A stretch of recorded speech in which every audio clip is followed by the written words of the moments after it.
Alright guys, let's talk about question 2C. Now what's very interesting about this question is, it's funny, if I'm going to be 100% honest with y'all, and maybe I shouldn't be 100% honest with y'all, but I'm going to be anyways because, well, I'm an honest guy.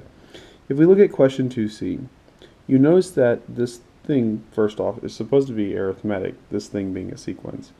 And if you subtract 5, if you keep subtracting 5, you'll get to your answer. Something peculiar happens here. Alright? Then I see what's very strange in this problem.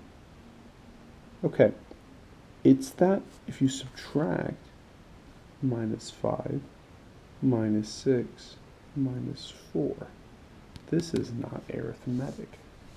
Okay? Why is it not arithmetic? Because if you subtract, you should always be subtracting the same amount. Yet I'm subtracting 5, then I'm subtracting 6, and then I'm subtracting 4.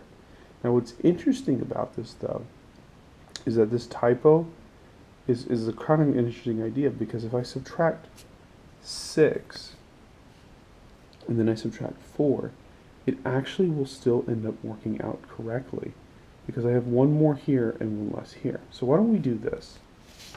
When we look here, our sequence of 36, 31, 25, well, if I'm subtracting 5 instead of 6, this shouldn't be 25. If I'm subtracting 5, this is 26, and if I'm subtract 5 more, I get 21.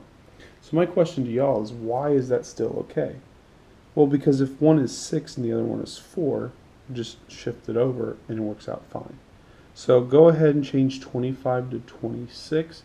And I guess I'll know you're watching this video because you'll have done that. Okay.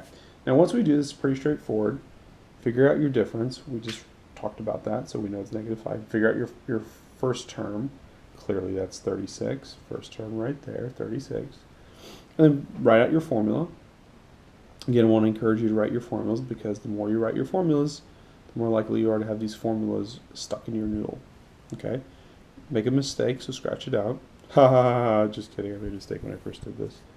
Okay? And we're going to write this out. So we say an equals the first term, 36, because the first term again is 36, sorry, I like to zoom in things, plus n minus 1 times negative 5, negative 5 being difference. So d is negative 5. Okay? You see those arrows because I distribute it. Watch those signs. So when I distribute, I get an equals 36 minus 5n plus 5. And then how do we deal with this equation? Well, you combine like terms, and you get negative 5n plus 41 is an. All right.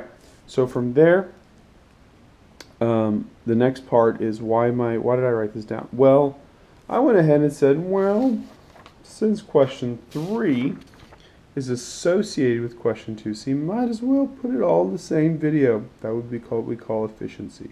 So it says use your formulas from question 2C to find the value of T7 and T20. 20. Sorry. Okay.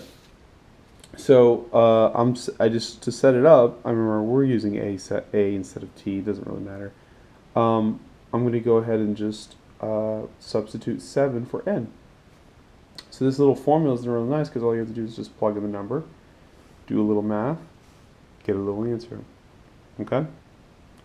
Makes sense, because again, if we're counting correctly, if we're just subtracting 5, look at this. This is the first term, 2, 3, 4, 5, 6, 7. The seventh term is what? 6. Okay? Now if we're doing the next one, it says what? 20. So A20 would equal to the first term times n, and now is 20 plus 41. So we solve, so it's negative 100 plus 41 is A20. So A20 is going to be negative 100 plus 41, which is just 100 minus 41. So 100 minus 40 is 60, minus 1 is 59, so it's just negative 59. So if I had listed this out, you're crazy if you think I'm going to list it out. I don't got time for that. But if I did list it out, then you would see that the 20th term is negative 59. Alright? Hopefully this makes sense. I did just show you the work as opposed to working it out all at once. So if that's an issue, let me know. tell me what I can do to help you get to the correct answer more easily, there's your work. Alright, see you guys in the next video.